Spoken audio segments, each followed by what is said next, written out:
today is a genuinely good person. I've known her for a long time, and she is what you see is what you get. She's now a politician, and she hadn't changed one bit. You know, you talk about things, and she had an opponent that had some real garbage hanging on him, and she would not say anything about it. She said, you know, people don't want me, that's fine. But she wouldn't, that's the kind of person she is. But Kelly Dykes is our 3rd District Magistrate. She's a licensed professional clinic counselor and spent over 25 years working with survivors of domestic violence and sexual assault. And I know I have a family member that she helps out, and she's been a huge help with her. And she's also the director of the Sunshine Center. She can't find enough things to do. She's very passionate about what she does. She's very good at it. I can tell you from personal experience that I think a lot of this lady, and I think you will find out that she is as genuine as I think she is. And so I want y'all to welcome Kelly Dykes.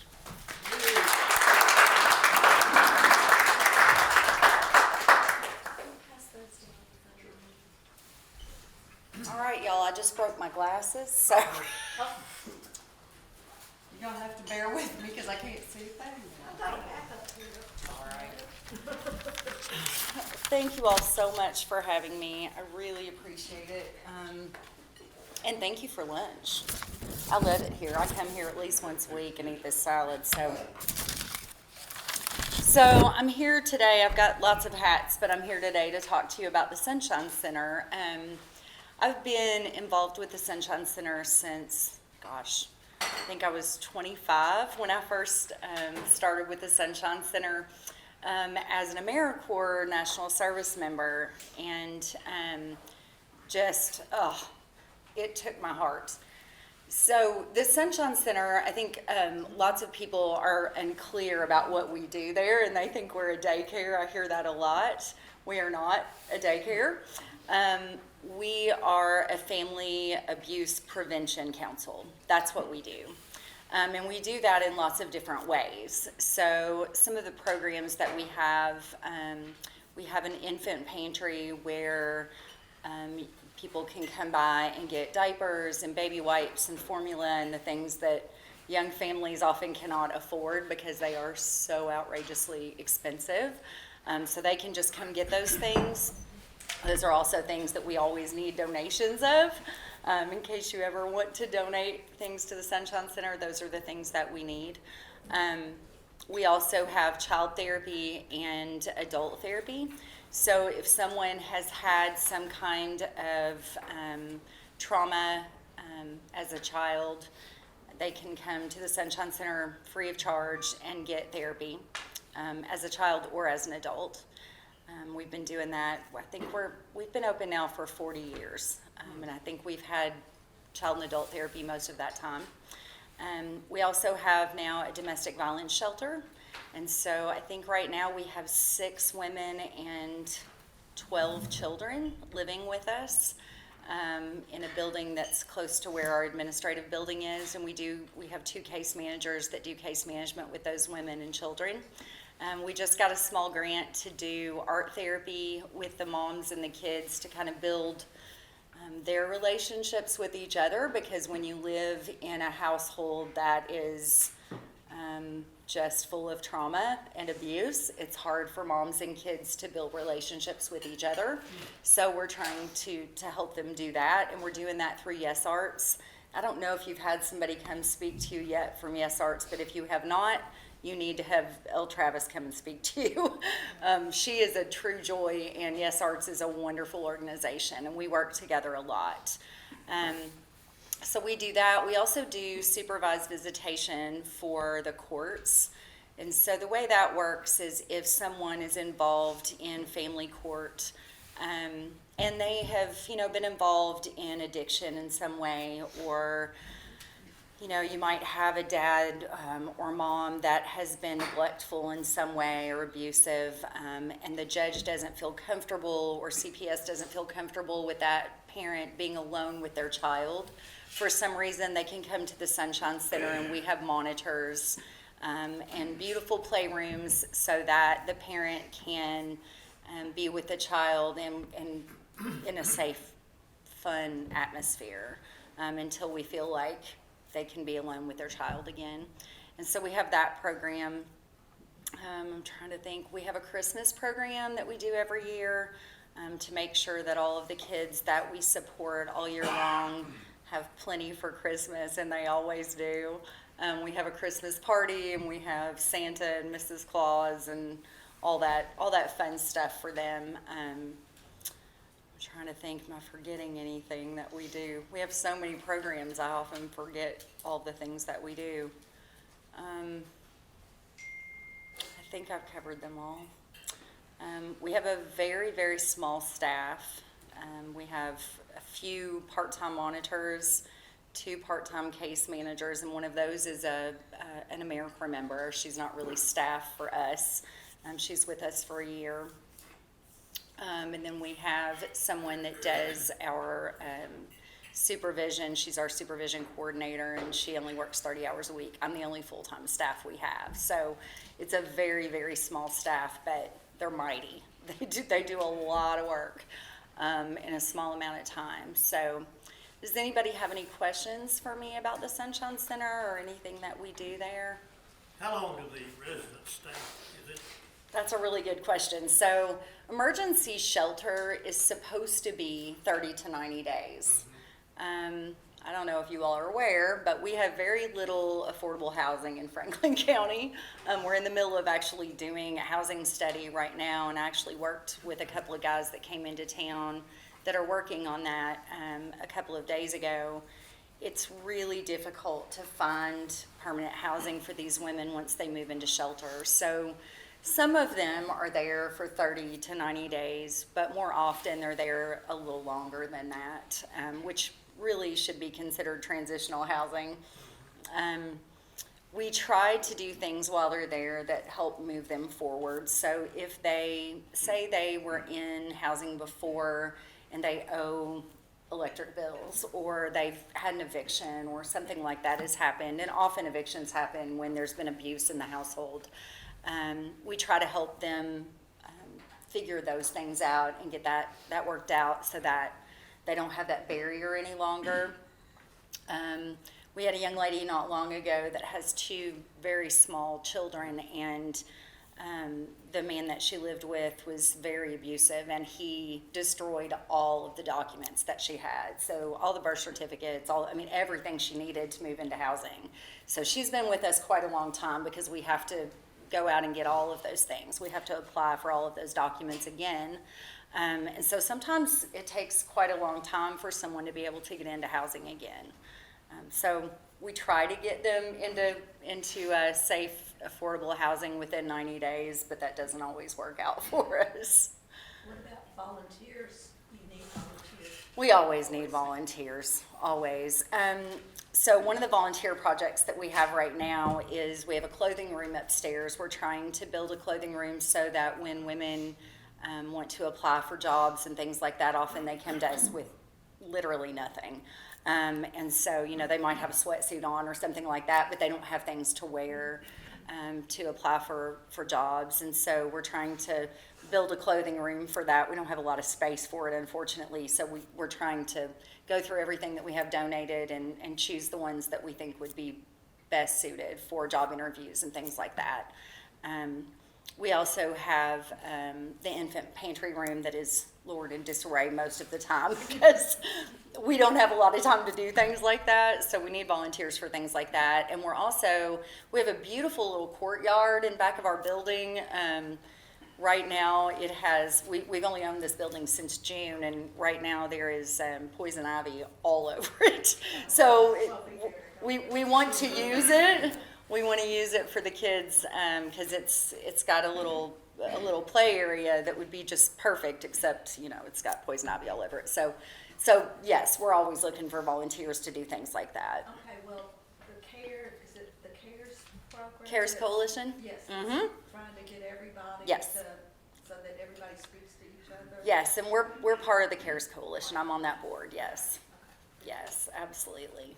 You may get that organization called RIP, Removing Invasive Species Group. Are you familiar with it? I'm not, no, that sounds like something I need to be aware of. Yeah, they work around Franklin County, around Yeah, the city, mostly removing yeah, weeds and vines and things like that. They might tackle that problem. we definitely need them, for sure. It's a beautiful area, it's just, Chris, oh, it's a Chris mess. Schimmer. Oh, yeah, I do know her, Yeah, yes. her. I will She's in do charge that. of it. I will do that for sure, Do yeah. you not get help from the city? We get some funding from the city. We just got a letter saying that we were going to be getting less funding from the city, along with all the nonprofits in town. I think that's probably going to happen with the county too. We mostly survive on a VOCA grant. We just, I guess, we're down $58,000 on that grant this year, and that's going to continue to decrease, we understand. So that's just always a problem when you run a nonprofit, trying to find funds to keep it going. Does It the kind of, coalition help, the Kentucky Coalition for Domestic Violence? we are not, no, we're not, no, because we're not, I don't know really how to explain that to you, but we're not able to get that funding. We're not one of the agencies that is allowed to get that funding. Yeah, so we don't get that, unfortunately. What's your total budget? Oh, I just looked at it yesterday. What is our total budget? I think it was 235,000. We own 2 buildings that we pay mortgages on and staff, so that's gone pretty quickly. Yeah. And most of that is grant funding. So And Steve said you were the new magistrate. I am. Yeah. District. Where's the 3rd district at?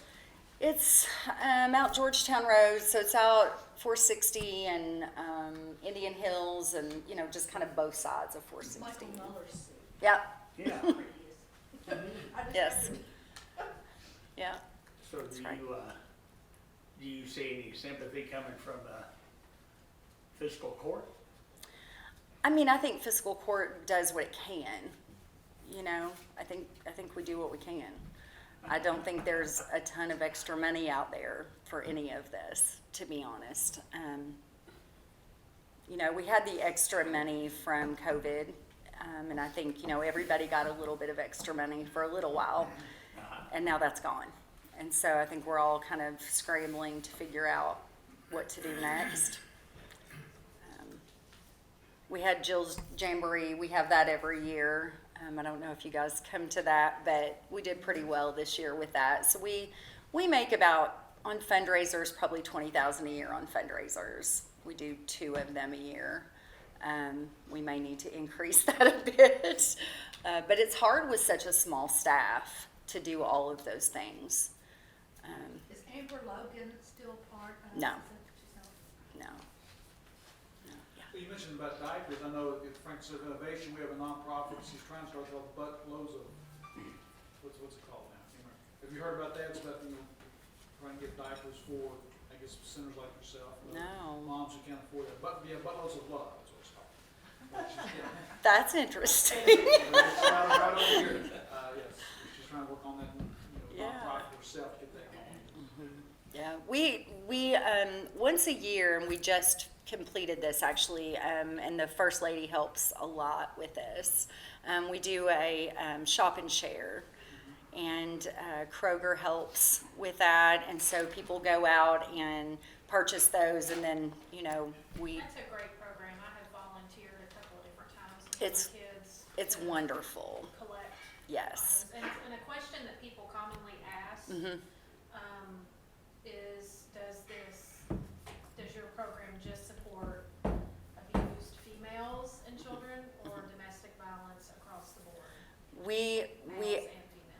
absolutely support men and women across the board. And in fact, we go to court with them. We help them with domestic violence orders, things like that. We only house women and children. We don't have any way to separate them. So, and 90% are women. So that's what we've chosen to do.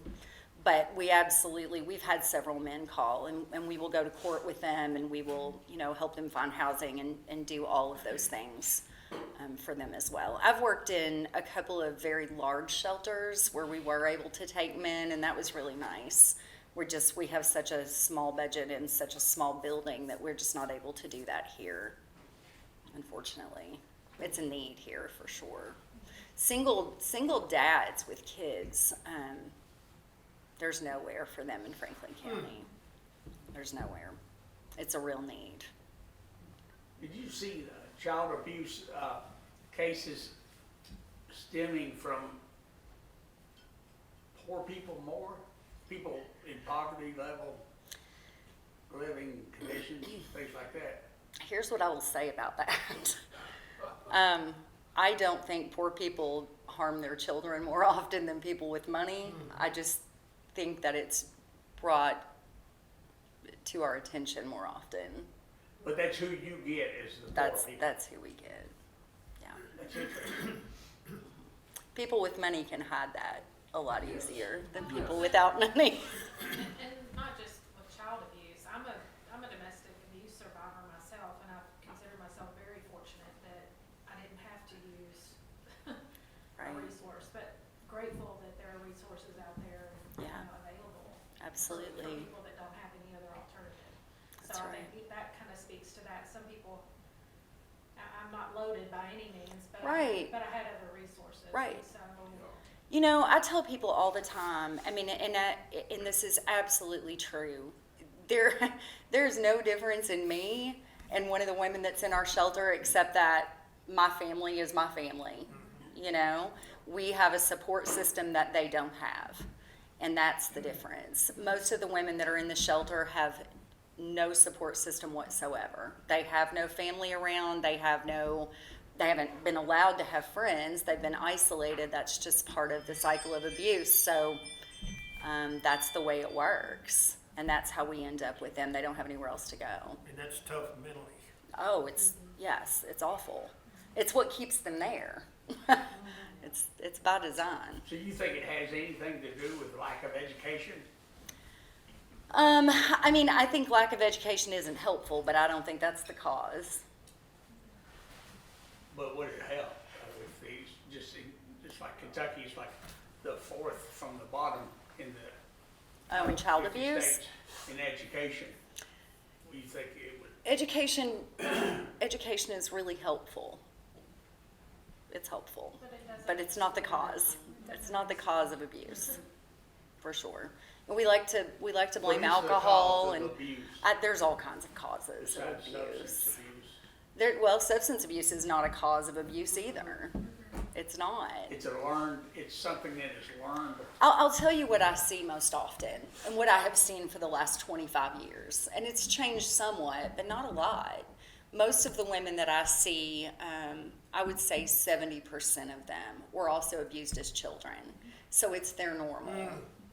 It's their normal. It's how they grew up. It's what they think is normal. And so, they find somebody like their dad or like their mom or, whatever. They think it's normal. And it probably has a ripple effect.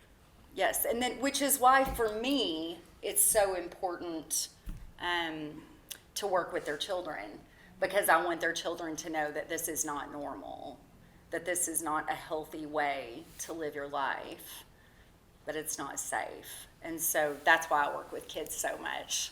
You work to break the cycle. We work to break the cycle. Break That's the what we try to cycle. do. I'd like to see some good words about Sunshine Center.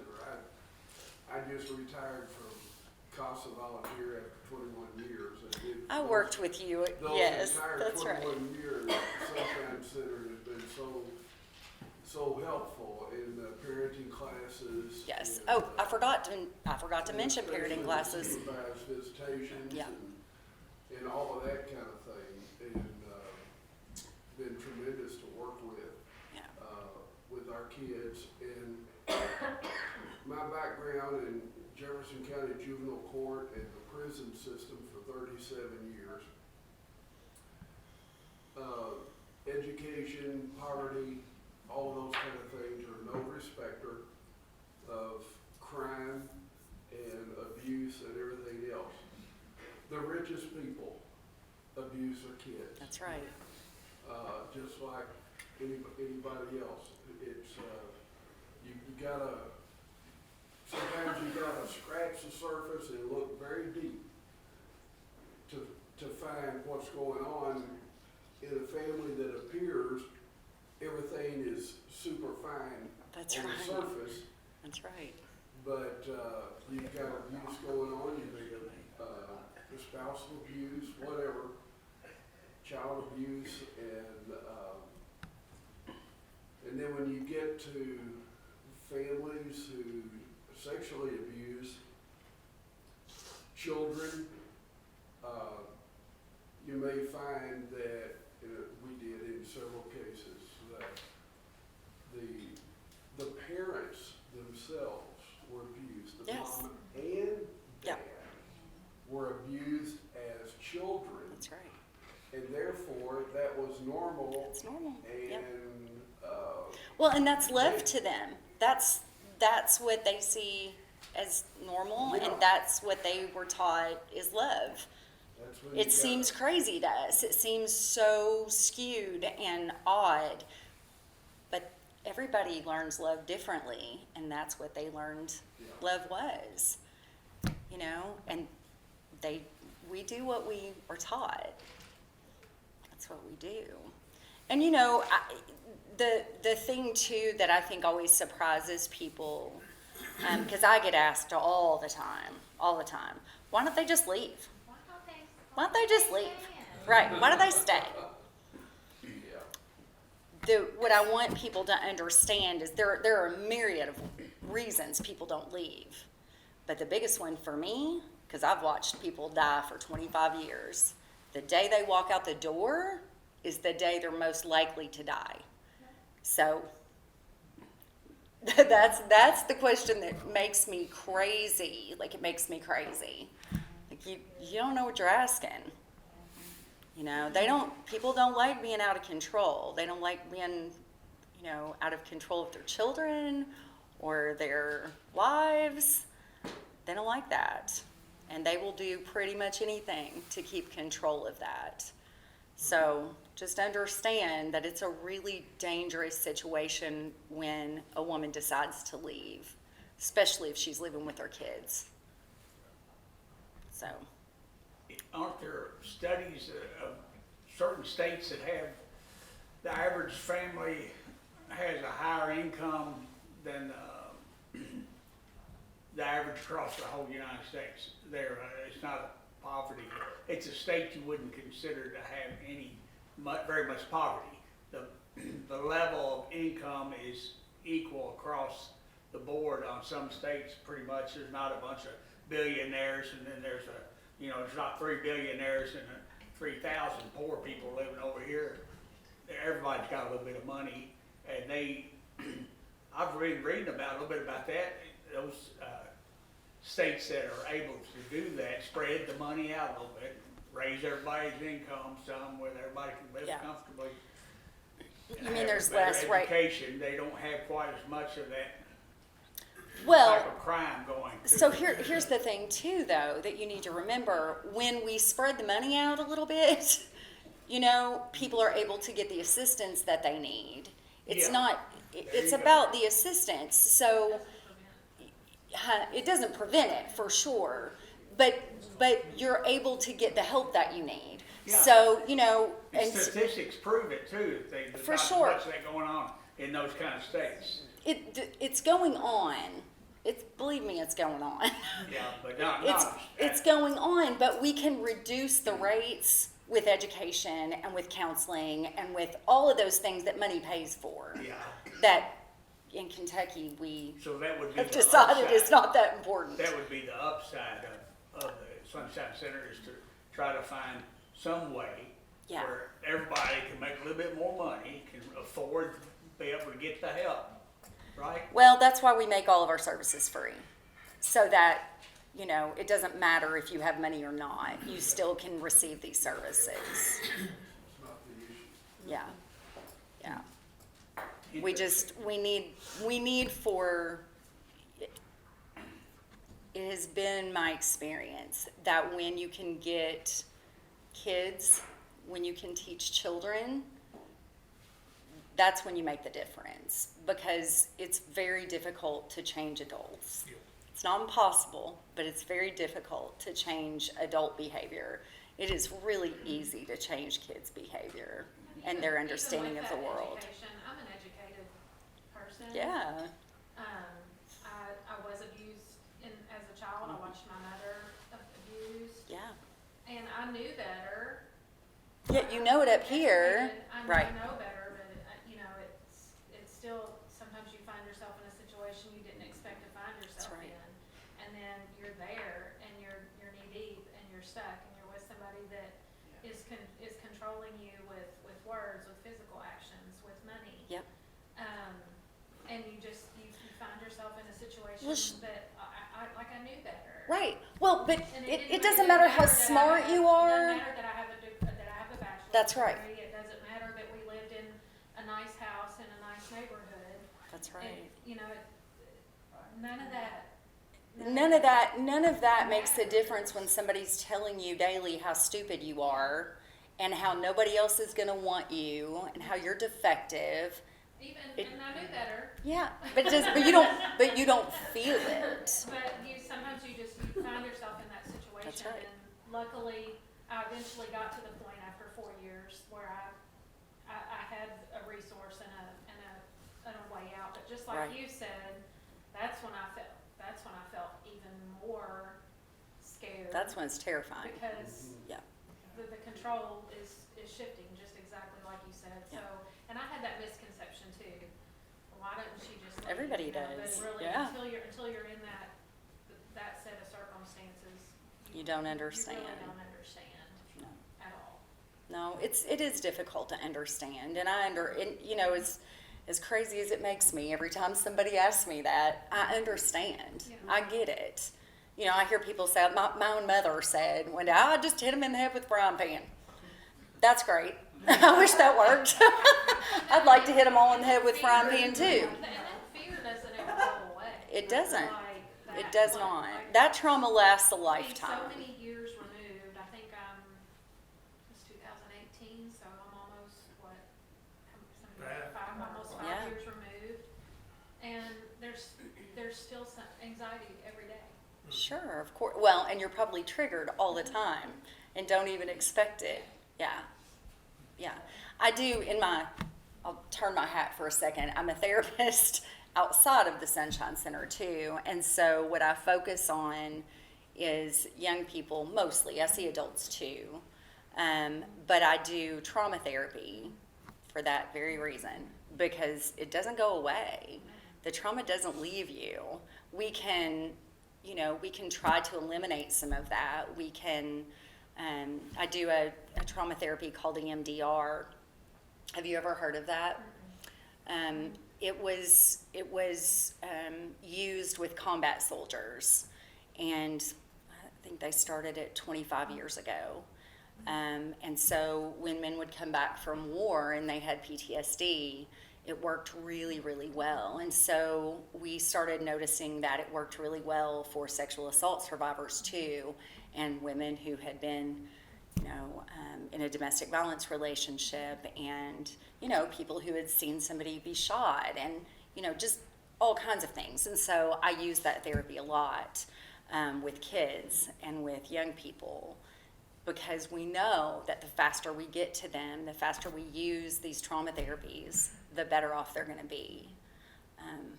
Once you've lived with that trauma for all those years, it's very difficult.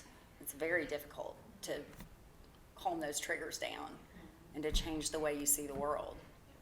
So, any other questions? No, it's good work that you all do. Thank you. For sure. Thank you. Well, Kelly, we appreciate you. Thank you so Appreciate, much. your work. Thank you very much. I believe you would make a good optimist. I believe I am an optimist. Not on paper yet. Not on paper yet. Anyway, I'd like to leave you with an optimist glass Aw, thank you so much. as a gift for being with us today.